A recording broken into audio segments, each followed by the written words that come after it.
Please understand that there's more to know than what is within the circumference of your awareness. A stunning admission from the government. Secret medical experiments conducted in Guatemala where people were intentionally infected with syphilis and gonorrhea. American scientists used Guatemalan citizens as human guinea pigs. Under the guise of research, prisoners and patients at a mental hospital were deliberately infected with sexually transmitted diseases. And only now, 60 years later, are the disturbing details finally coming to light. In the 1940s, doctors at the U.S. Public Health Service, a part of the U.S. government, were interested in studying syphilis and penicillin. They had penicillin, they weren't quite sure how well it worked. It was in the early days of penicillin. So they went to Guatemala and they found some prostitutes with syphilis, and they arranged for the prostitutes to have sex with prisoners in jail and also with patients who were in a mental hospital, to infect those patients and then give them penicillin to see if it worked. Now, sometimes the patients didn't get sick, so what they did was and this is really horrible, they took their arms and their penises and would abrade them, would sort of rough them up and pour the bacteria onto that skin. And then when that didn't work, they would sometimes just inoculate into the spine. They would do a spinal puncture and give the syphilis that way. And then they would try the penicillin to see how it worked. And let me read a little bit from the apology. It's just coming, today. This happened. Hang on, this is a U.S. government we're talking about. Correct. Human guinea pigs. Human guinea pigs, All right. sponsored by the U.S. government. In a disturbing story broken exclusively by NBC News today, the United States government is apologizing to the nation of Guatemala for medical research performed on its people back in the 1940s. Secretary of State Hillary Clinton and Health and Human Services Secretary Kathleen Sebelius issued an apology, reading in part, the sexually transmitted disease inoculation study conducted from 1946 to 1948 in Guatemala was clearly unethical. Although these events occurred more than 64 years ago, we are outraged that such reprehensible research could have occurred under the guise of public health. We deeply regret that it happened, and we apologize to all the individuals who were affected by such abhorrent research practices. I can't tell you how many people sent in emails and reading comments online that just can't believe that this happened, even if it was 64 years ago, that it happened at all. What else do we know about this experiment? Well, we know that in those days there weren't rules and regulations about it, but these doctors do have the Hippocratic oath, first do no harm, and they did know that they were doing harm. A lot of people have expressed shock. Robert Gibbs, the president's spokesman, just said that President Obama was briefed. He too was outraged. He's going to call this afternoon to the president of Guatemala to apologize on a personal phone call. But what happened was these people knew that there was wrong because the Surgeon General of the United States in one of the papers said, well, we couldn't be doing this in the United States. They were giving prisoners, mental patients, and prostitutes all of these organisms that were being shipped from a laboratory in Staten Island.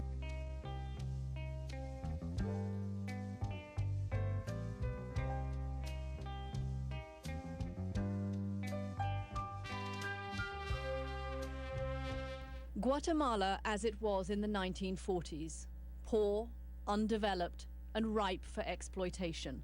The Spanish had left decades before, and a new power wielded its shadowy sway, the Americans.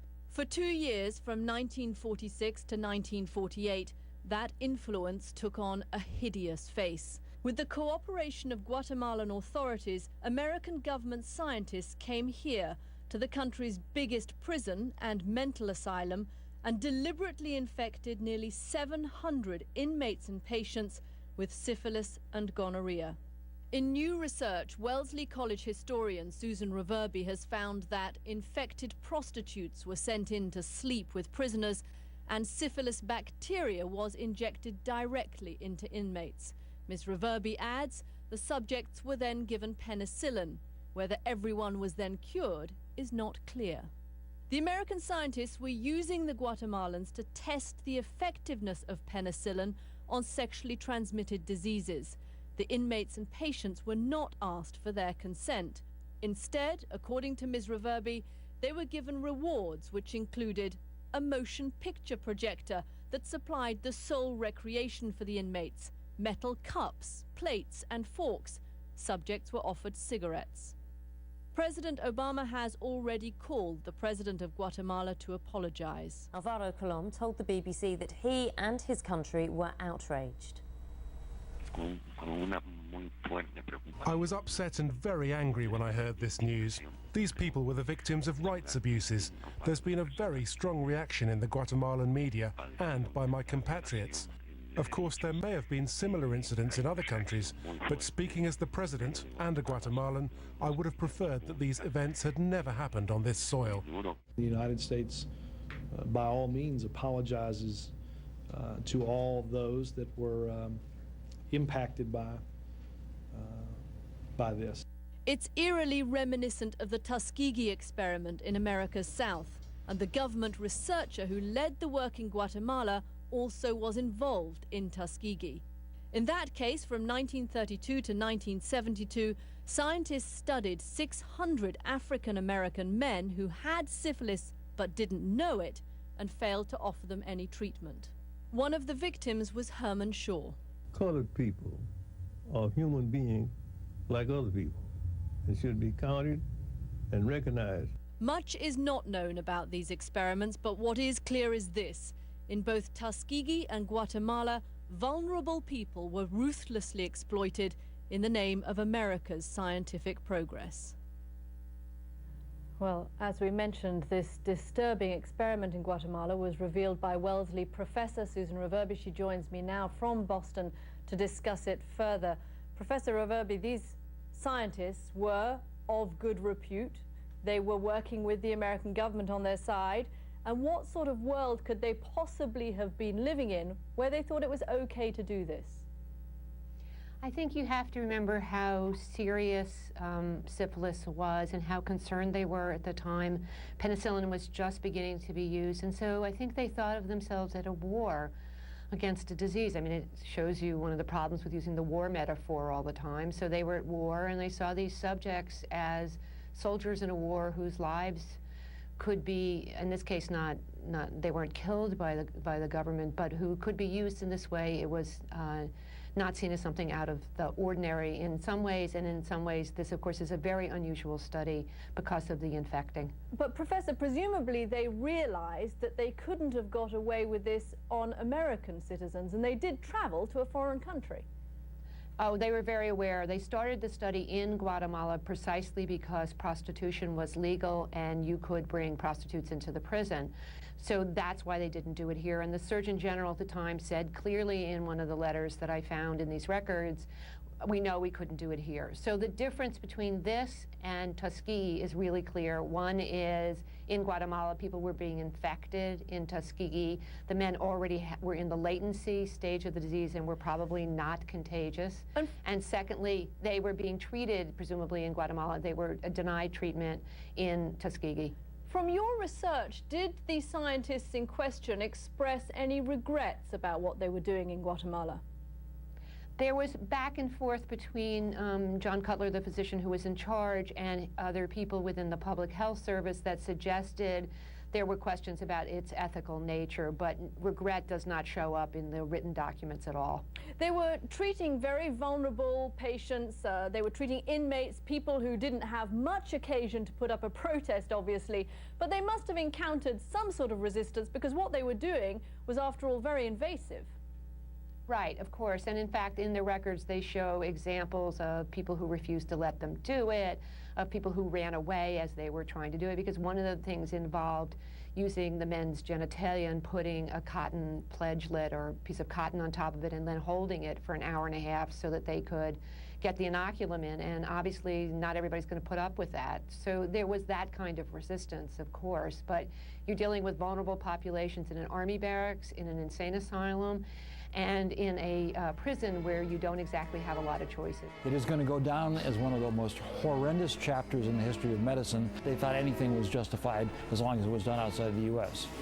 Well, Guatemala at the time was basically a puppet government. There's a long history of what happened in Latin America then. But what about Tuskegee? I mean, that happened here in the United States. They are both horrendous chapters in the history of medicine, but there are some differences. Tuskegee went on for 4 decades, from 1932 to 1972.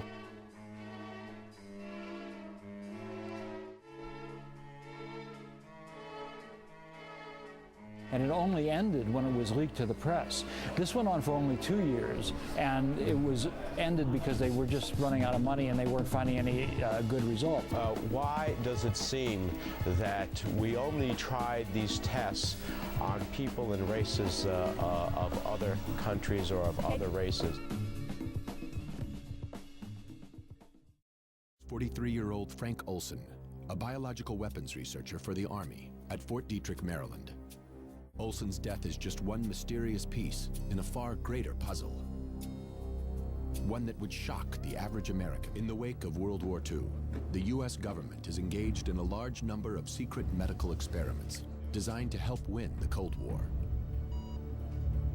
exposing unknowing members of the public to biological and chemical agents, developing techniques for mind control, drug testing, shock therapy, brainwashing, done on unwitting subjects. Virtually the first 26 years of my life are gone. The CIA's shocking history of mind control.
Have you ever heard of this kind of research before, either by the United States or another country?